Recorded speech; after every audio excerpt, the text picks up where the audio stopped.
Now we'd like you to meet Sarah, who will help us understand real-life examples of health insurance.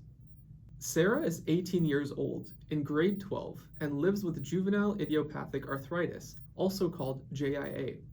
One of her medications is a biologic injection, and it costs about $1,000 a month.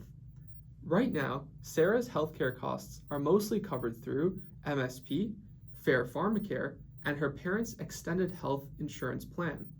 But once she turns 19, things can start to change, and what happens next depends a lot on what path she takes. As a full-time student, Sarah can stay under her parents' insurance plan for a few more years, as long as she fulfills those criteria. She may also have student health insurance through her university. When you combine her parents' MSP, Fair Pharmacare, and extended health benefit, plus or minus student insurance, most of her healthcare costs will likely continue to be covered. Now, let's say Sarah decides to take a gap year, or start studying and/or working part-time after high school. This is a situation where many people can unexpectedly lose coverage. If Sarah is no longer a full-time student, she will probably no longer qualify under her parents' extended health insurance plan, even if she still lives at home. That means she may suddenly need to rely much more on Fair Pharmacare. And if Sarah only works part-time, she may not qualify for health benefits through her job either. That's why it's really important to check when your actual insurance coverage ends, whether your student status matters, and what backup options are available for coverage before making big decisions. What if Sarah starts working full-time instead? If her employer offers extended health benefits, she may get her own insurance coverage through work. But if her job doesn't include benefits, she may again need to rely mostly on Fair Pharmacare. And because Fair Pharmacare is income-based, once Sarah starts earning more money, her deductible may increase too. So it's important to check the benefits you have access to with your employer.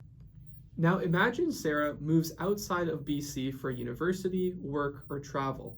A lot of people assume healthcare coverage automatically follows them, but it's more complicated than that. If Sarah is temporarily studying outside BC full-time at a recognized educational institution, she may still be able to keep her BC MSP coverage during her studies, but she needs to contact Health Insurance BC before leaving the province to confirm eligibility. If Sarah leaves BC temporarily for work, travel, or other reasons, she may still qualify for continued MSP coverage during an extended absence in certain situations, but there are specific eligibility rules and time limits. It's also important to know that healthcare costs outside of BC, especially outside Canada, may not be fully covered by MSP. In some countries, medical care can be extremely expensive very quickly. That's why additional travel health insurance is strongly recommended, even for short trips. And one more important thing, BC Pharmacare usually does not reimburse medications purchased outside the province, except in limited situations. So before leaving BC, it's important to check your MSP eligibility, understand your medication coverage, and talk with your healthcare team in advance to avoid interruptions in treatment. And if Sarah later moves back to BC after losing eligibility, she will need to complete a waiting period before MSP coverage restarts. The bottom line, coverage can change a lot at 19 depending on your path. Full-time school often keeps parent/student coverage.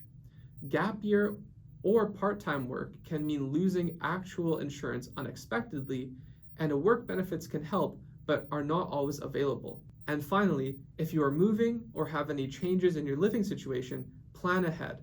Speak with your healthcare team in advance and don't assume that coverage will follow you. Thanks for watching. Next video, we'll look at some special situations where coverage might work a bit differently, including First Nation health benefits, newcomers, and refugees.